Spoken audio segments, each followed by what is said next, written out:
In the morning, we received yet another round of alarming employment figures, the worst in more than 30 years, worst economic downturn since the Great Depression.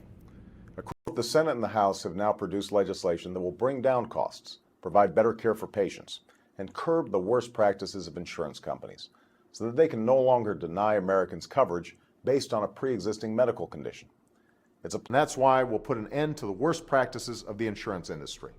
No more yearly caps or lifetime caps, no more denying people care because of pre-existing conditions, and no more dropping people from a plan when they get too sick. Still, this month's job numbers are a sign that we've begun to put the brakes on this recession and that the worst may be behind us.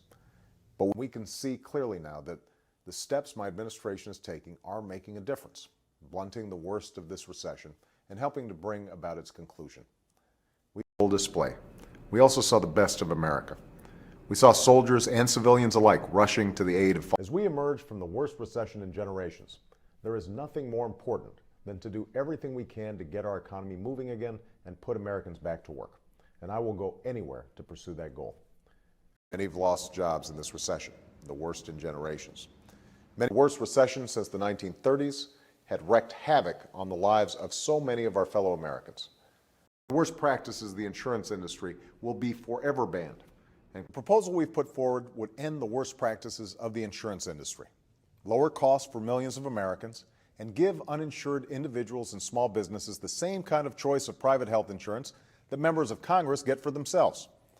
As I've urged over the past year, we need common sense rules that will allow our markets to function fairly and freely while reining in the worst practices of the financial industry. It began with the passage of comprehensive health insurance reform that will begin to end the worst practices of the insurance industry, rein in our exploding deficits, and over time, finally offer millions of families and small businesses quality, affordable care, and the security and peace of mind that comes with it.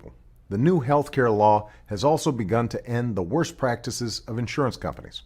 For too long, we've been held hostage to these small businesses were some of the worst victims of the excessive risk-taking on Wall Street that led to this crisis.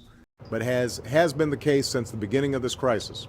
We're prepared for the worst, even if we hope that BP's efforts bring better news than we've received before.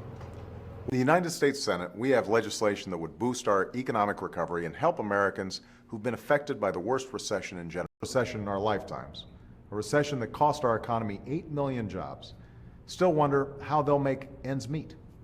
That's why we need to take new, common sense